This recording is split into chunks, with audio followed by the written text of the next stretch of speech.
Bon, bonjour à tous, bienvenue dans ce nouveau vlog, une nouvelle semaine. J'y vais un petit peu cool aujourd'hui, j'ai pas forcément beaucoup travaillé, en tout cas ce matin, pas beaucoup, mais j'ai travaillé hier soir encore tard.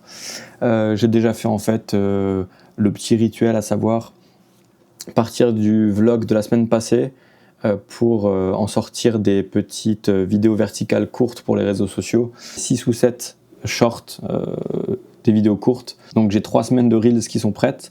Par contre, je ne l'ai absolument pas fait pour YouTube. Il faut aussi que je le fasse sur YouTube.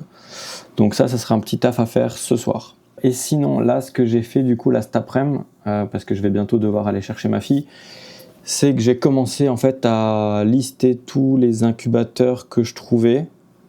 Donc je me suis fait dans Notion, je me suis fait un tableau avec les différents contacts, les liens Instagram, les liens site web, les liens mail, enfin toutes les informations de contact et les informations pratiques, savoir dans quel domaine ils sont, etc. Du coup, j'ai commencé avec la liste des incubateurs du Grand Est, qui est ma région, et au bout du deuxième, en fait, j'ai vu qu'ils avaient une belle page sur leur site qui présentait toutes les startups qu'ils ont déjà aidé à fonder et à créer. Et du coup, je me suis un peu fait avoir. J'ai parcouru toute la liste des startups auxquelles ils avaient déjà participé. Et j'ai commencé à rentrer les contacts des startups qui m'intéressaient parce qu'ils faisaient un produit physique suffisamment technologique ou un peu complexe à expliquer pour que mes idées de service que je souhaite proposer puissent éventuellement coller. Donc je me suis tapé une énorme liste de startups et de sociétés, mais du coup c'était que les startups d'un incubateur du Grand Est. Et du coup, une fois que j'ai fini ça, en fait, j'ai continué juste à lister les autres incubateurs du Grand Est, histoire que voilà, j'ai une petite liste, là j'en ai, je sais pas, 8 ou 10, un truc comme ça. Et l'idée, c'est de faire ça, mais pour toutes les régions. Donc j'ai trouvé un site qui a un annuaire de tous les incubateurs. Je vais faire ça, du coup, partout, pas juste le Grand Est. J'envoie en fait sur un peu 2 canaux différents. Un, le mail général, générique, auquel tout le monde a accès, qui concerne l'incubateur en tant que tel. Et l'autre accès, ce serait en fait de directement contacter un des gérants ou des fondateurs, en tout cas quelqu'un d'assez haut placé, dans l'incubateur même, de manière du coup un petit peu plus directe, un petit peu plus privée via LinkedIn. Là, ce que je vais juste faire vite fait avant d'arrêter, c'est que je vais vous montrer un tout petit peu comment j'ai organisé mon tableau.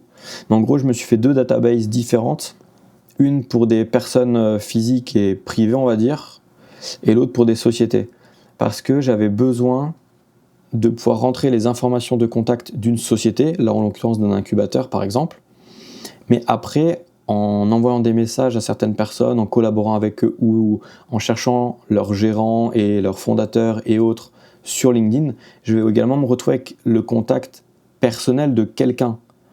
Et je veux que ce quelqu'un puisse être rattaché à une société. Et c'est pour ça que je me suis fait 2 databases différentes. Pour les personnes, du coup, il y a la société en tout cas dans laquelle ils travaillent, le poste qu'ils occupent, leur mail, le téléphone, le site web, et ensuite j'ai tous les liens réseaux sociaux, donc Blue Sky, Twitter, Thread, Instagram, Twitch, YouTube, LinkedIn, et un champ de tags dans lequel en fait je mets tous les tags qui correspondent au domaine de l'activité, histoire que je sache un petit peu de quoi il s'agit. Là je suis juste sur ma liste du coup des incubateurs, parce que du coup j'ai fait une vue filtrée qui ne montre que les incubateurs.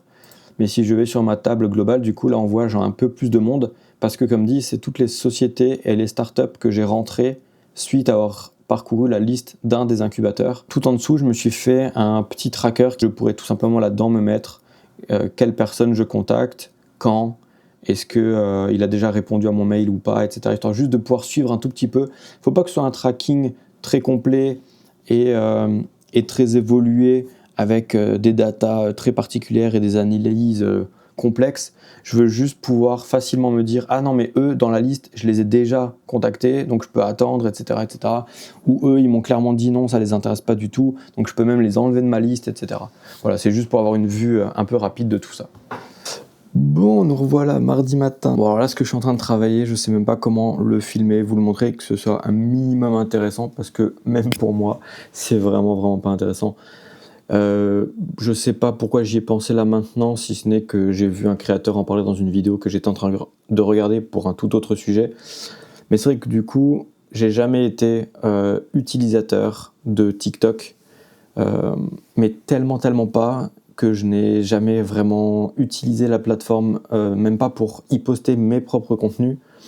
c'est vraiment une plateforme qui m'intéresse pas en gros, pas du tout. J'ai juste regardé si effectivement on pouvait depuis l'ordinateur poster des vidéos, mais surtout les programmer à l'avance, ce qui est le plus important pour moi. Malheureusement Instagram ça le fait toujours pas depuis l'ordinateur, ça me rend fou, mais au moins pour YouTube et du coup je m'en rends compte pour TikTok c'est possible. Du coup je suis en train de réuploader toutes les vidéos Reels et Shorts que j'ai sorties depuis que j'ai commencé cette série de vlogs, mais du coup c'est pas très intéressant parce que regardez, là j'ai ma page Instagram avec toutes les Reels que j'ai déjà postées, histoire que je vois un peu dans quel ordre je les ai postées pour poster dans le même ordre en haut. Et là, du coup, j'ai mon dashboard TikTok et je suis en train de poster une vidéo une à une en les programmant.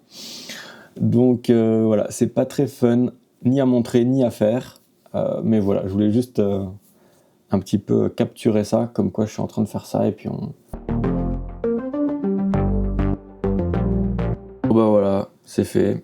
J'ai programmé absolument toutes les vidéos que j'avais déjà postées et que j'ai déjà programmé sur les autres plateformes qui sont à venir sur TikTok. Du coup, si vous êtes plutôt du genre à utiliser TikTok qu'autre chose, vous pouvez me retrouver, c'est toujours pareil, Sylvain Klein. J'y pense, vu qu'on parlait des réseaux sociaux là à l'instant et de TikTok, etc. Je n'ai jamais non plus été un utilisateur des réseaux sociaux de microblogging, donc à base de texte, comme Twitter, etc. Mais je sais également que c'est des réseaux sociaux qui sont également très, très important, très fort, un peu comme TikTok. J'aime pas forcément l'utiliser ou quoi, mais j'en reconnais la force. Twitter, c'est un peu pareil. Mais notamment dans la partie un peu plus business. Et vu mes idées, en tout cas que j'ai envie d'essayer par rapport à tout ce qui est start-up, etc., business 3D, freelance, je me dis que pour ce genre de choses, il est plus intéressant d'être présent et actif sur un Twitter, par exemple, que sur Instagram, même si moi je préfère largement Instagram, et que pour communiquer sur du visuel c'est plus intéressant, mais les startups, les incubateurs et ce genre de clients potentiels, de prospects, eux, ils sont beaucoup plus souvent présents sur Twitter, LinkedIn, bien évidemment, ça c'est même pas à se poser la question. C'est quand même un peu mieux comme ça. Mais Twitter, c'est vraiment leur deuxième maison après LinkedIn, on va dire, à toutes ces personnes-là. Du coup, je suis également en train de voir un petit peu comment je peux y être plus présent, parce que faire de moi-même de la vraie création texte pour Twitter, Blue Sky, Threads et tout ça, c'est vraiment pas quelque chose qui me parle. En tout cas, j'y arrive pas facilement, pas naturellement. Et du coup, je me suis juste dit que j'allais communiquer ça un tout petit peu avec vous, mais surtout, limite, vous montrer ce que je vais poster et puis le poster avec vous, quoi. Puis j'ai un petit texte que j'ai généré, que j'ai écrit à l'ordi, je me le suis copié-collé sur mon téléphone, donc je vais le copier-coller partout sur toutes les plateformes, on va pas s'embêter plus que ça. On va mettre cette photo-là avec, parce qu'en fait là c'est un tweet qui parle de cette nouvelle plaque que j'ai mis sur mon imprimante 3D. Donc vous l'avez déjà vu dans le premier vlog, il me semble. Donc ça c'était sur Twitter. Donc pareil, si vous êtes adepte de ces réseaux sociaux-là, vous pouvez me suivre sous Sylvain Klein, tout simplement. Donc là pareil, on va voilà, et puis on fait poster, donc ça c'est fait, et ensuite il y a Thread encore, qui est le réseau social de texte que moi je préfère utiliser. Franchement, je le trouve très très très agréable. On peut poster des choses plus longues, le seul truc c'est un seul hashtag, ça c'est vraiment chiant je trouve. On va y rajouter du coup la photo. Ouais, je disais, pensant que je cherche la photo, Threads, c'est vraiment le réseau social de texte que je préfère utiliser. De mon utilisation, qui est vraiment ultra minime sur ce genre de réseau, pour le moment, je n'y ai vu quasiment que du positif, quasiment que des artistes, des créateurs. J'ai pas été pollué par des pubs qui n'ont rien à voir, par du contenu qui n'a rien à voir, parce que quelqu'un aurait retweeté un truc qui n'a absolument rien à voir avec ce pourquoi je le suis à la base. Donc en gros, pour moi, c'est le réseau qui, pour l'instant, en termes de feed, est le plus clean, le plus agréable à utiliser, à suivre. Uploader des vidéos, gérer des comptes, poster un truc quelque part. Voilà, c'est pas très fun, pas très intéressant, mais malheureusement, ça fait un peu partie de ce qui occupe de temps en temps mes journées.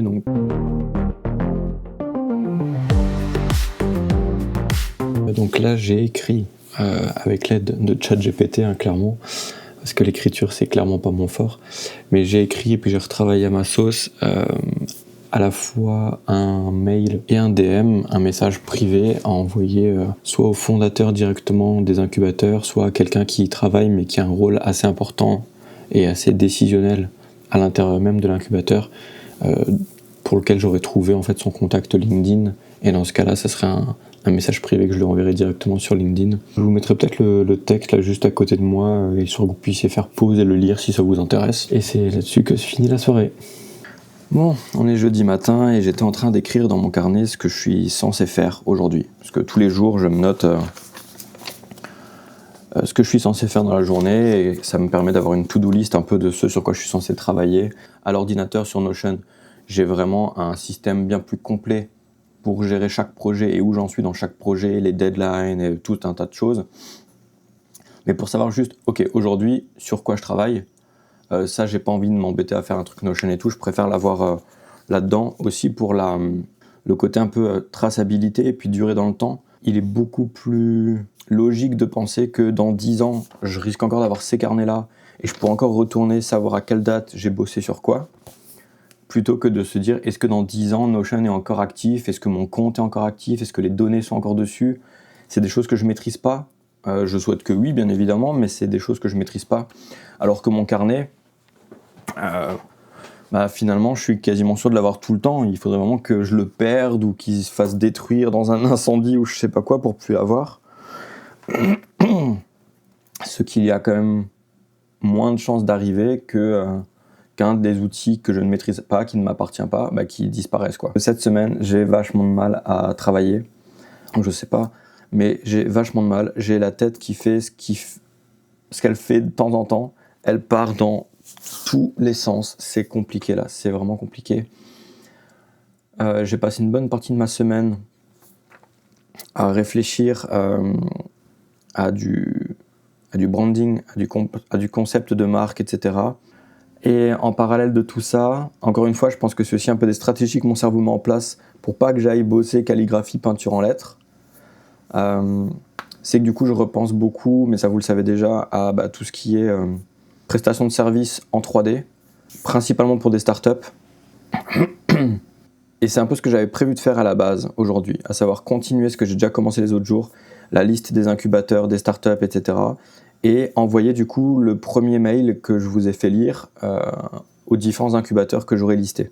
Quand je réfléchis à tout ça, je discute entre guillemets avec ChatGPT. Ça me permet de poser mes pensées. Il en fait des retours, il en dit des choses, je peux lui demander des analyses de certains trucs, de certains domaines, de certaines réflexions. Est-ce que ça fonctionne mieux là-dedans ou là-dedans? Et lui, il va me donner, pas son avis perso comme un ami, mais plutôt un avis un peu plus objectif et un peu statistique presque, si on veut. Et ça permet, moi, un peu d'aiguiller ma réflexion ou de penser à des choses auxquelles j'aurais pas pensé initialement. Et du coup, des fois, je me dis, mais c'est vrai que là, il dit un truc que j'aime pas du tout, ou au contraire, là, il dit un truc auquel j'avais pas pensé, mais que j'aime bien. Et voilà, et donc ça permet de continuer un petit peu la réflexion. Et en discutant hier, en fait, la discussion, elle a dérivé. Et je lui exprimais certains besoins que j'ai ou certaines envies que j'ai par rapport au fait de bosser pour quelqu'un, le côté freelance, en fait. Parce que moi, bien évidemment, d'un point de vue de nature, mon rêve absolu, c'est juste, je fais mes trucs dans mon coin, mais pour moi, hein, genre un tableau, un truc en impression 3D, j'invente un produit, j'en sais rien. Et il y a des gens qui les achètent. Mais ça change rien du coup à ce que moi je fais, tu vois. J'ai tout de suite plus de mal quand il s'agit de bosser pour le projet de quelqu'un d'autre. Ça m'arrive d'avoir des projets excellents sur lesquels j'ai envie de bosser, c'est pas la question. Mais voilà, c'est pas pareil. Je pense aussi que c'est le cas, que j'ai toujours eu ce petit problème au fait de bosser pour un projet client, parce que la paye ne contrebalançait pas le fait que ce soit pas mon projet, si tu vois ce que je veux dire. Je pense que si tu peux avoir un service qui te place à un haut niveau, à la fois d'expertise, mais aussi de rétribution financière, que du coup tu passes du temps sur un projet qui n'est pas le tien. Alors c'est peut-être con parce que je ramène tout ça à l'argent, mais d'un côté c'est vrai, et vu ma situation actuelle qui est papa au foyer, et qui ne rentre du coup pas d'argent ou quasiment pas d'argent, à part de temps en temps j'ai une petite vente par-ci par-là. C'est vrai que du coup je pense pas mal à cette métrique, mais je me dis que si tu passes le même temps sur le même projet, donc avec la même envie de bosser sur le projet, mais que plutôt que de te faire 1000 euros ou 500 euros parce que tu sais pas te marketer, c'est un petit client pas plus intéressant que ça en tant que client, que statut de client, ou à l'inverse, si tu arrives à vendre plus ou moins le même service, mais d'une autre manière à un autre type de client, et que du coup, tu es plutôt sur du 5000, je pense que ton rapport au fait de passer ce temps-là sur le projet de quelqu'un d'autre, il change. Ou en tout cas, je l'espère. Que la discussion hier avec ChatGPT, elle a pas mal évolué et on en est arrivé à une autre version. Alors, je dis pas que c'est cette version-là que je vais faire et vers laquelle je vais aller. Je dis juste que c'est vers ça que ça va aujourd'hui, donc forcément mes pensées sont là-dessus. C'est qu'en fait, je me suis dit, ou on s'est dit, si on veut inclure ChatGPT dans la réflexion, que plutôt que de proposer un truc précis et ciblé, donc à savoir à choisir entre est-ce que je fais des visuels 3D de type marketing, etc. Est-ce que je fais des visuels 3D techniques explicatifs, ou est-ce que je fais du prototypage 3D via l'impression 3D. Et en fait, on a juste trouvé comment faire pour pouvoir apporter en fait les trois services sans avoir le titre de je suis un 3D je suis un artiste 3D généraliste, je fais un petit peu de tout, voilà, j'espère que vous aimez ça. Parce que juste être généraliste, dire qu'on est touche à tout, dire qu'on fait un peu de tout, c'est pas vendeur, c'est pas qualitatif, c'est pas pro, ça donne pas confiance. Et du coup, c'est très très dur à financer également. Et c'est là où en fait, je déteste le marketing et le copywriting pour ça. Mais il faut avouer qu'on s'en rend compte, même moi qui n'aime pas ça, je m'en rends compte, c'est extrêmement utile parce qu'en fait, ça change complètement la perception de la chose et la valeur du coup qu'on en a. Parce que là, du coup, on a retourné le problème et on s'est dit, ok, mais si tu n'es pas un artiste 3D généraliste qui touche à tout, mais si tu deviens le consultant 3D qui accompagne, aide et gère entièrement la partie 3D dont a besoin une startup pour faire passer son produit d'idée à réellement un produit qu'ils vont pouvoir ensuite manufacturer quelque part, tu vois. Si tu peux être cet accompagnant-là, qui vraiment les aide dans tout le process 3D, qui définit même une stratégie avec eux, et du coup de les accompagner de A à Z en fonction de leurs besoins en 3D, là où du coup on passe pour le vrai expert consultant qui permet de gérer tout ça, c'est que de leur point de vue, ça va pas être je connais un gars, il fait un petit peu de tout, on peut peut-être lui donner ça, peut-être qu'il va réussir. Là ça va être on a besoin de quelqu'un pour gérer tout cet aspect-là qu'on ne maîtrise pas, qui n'est pas notre cœur de métier.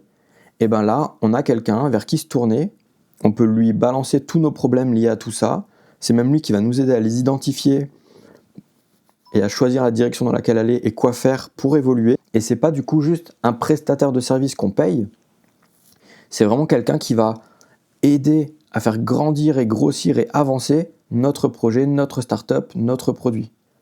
Et du coup, juste cette manière de parler de la chose fait que ça change tout.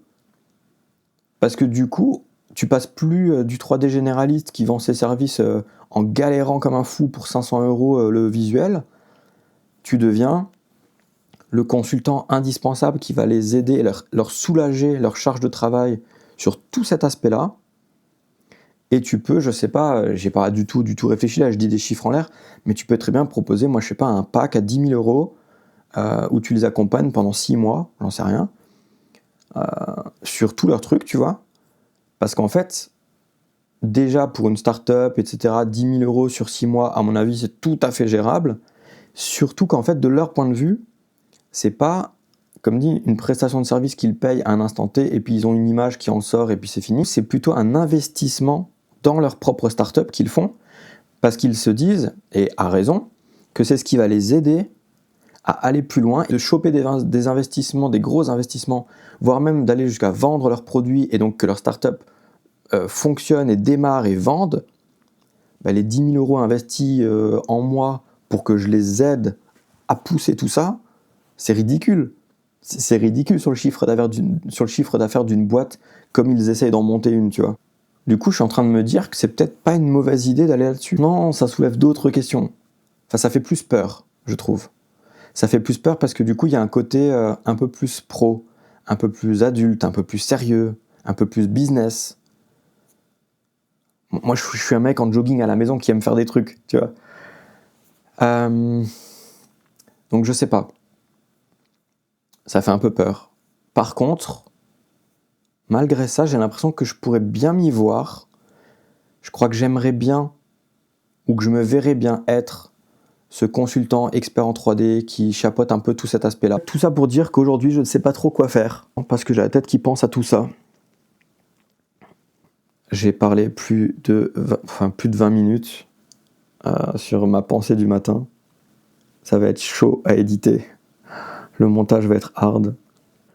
D'autant plus que j'ai toute cette réflexion en regardant la dernière interview de Jack Conte, qui est le patron de Patreon, sur ce qu'il appelle la mort des followers. Et je suis tellement d'accord avec lui et ce qu'il dit, et je l'ai remarqué, c'est affolant. Alors j'ai très peu de followers, là n'est pas la question, mais c'est affolant si je regarde les stats. Alors moi je suis pas quelqu'un qui aime regarder les stats des vidéos, etc., mais je l'ai fait parce que justement j'avais son truc en tête. Je l'ai fait assez au début. En regardant les stats de mes Reels sur Instagram, j'ai genre 1%, des fois même moins, de mes followers qui ont vu que j'avais posté une Reels et qui l'ont vu du coup dans leur feed. C'est abusé. T'as des gens, ils te suivent parce qu'ils aiment ton travail et ils ne voient quasiment jamais ce que tu postes. C'est complètement dingue. Du coup, j'ai très hâte d'écouter tout ce qu'il a encore à en dire, est-ce qu'il y a des solutions ou pas. Je sais que Patreon est devenu une alternative viable, parce qu'à l'époque, Patreon, c'était vraiment que payant. Sauf que depuis quelques mois, voire années maintenant, tu peux juste suivre quelqu'un sans payer un abonnement chez cette personne. Et du coup, tout ce qu'il poste qui ne rentre pas dans les publications réservées à ceux qui payent, on va dire. En fait, on peut poster aussi des choses sur un feed gratuit. Et du coup, les gens qui te suivent, même s'ils ne sont pas abonnés payants, mais juste ils te suivent, en fait, ils voient ça. Du coup, je suis même en train de me dire, est-ce que c'est pas quelque chose à faire d'essayer d'emmener les quelques vrais intéressés par ce que je fais sur une plateforme comme ça, sur laquelle, en fait, tu es sûr que si tu y vas, pour regarder les news de ton fil d'actualité, tu es sûr que tu vas y voir les personnes que tu suis. Donc, ouais, c'est une semaine de réflexion. C'est une semaine de bordel dans la tête, comme j'en ai régulièrement. Mais là, cette semaine, c'est bien violent. C'est très fatigant.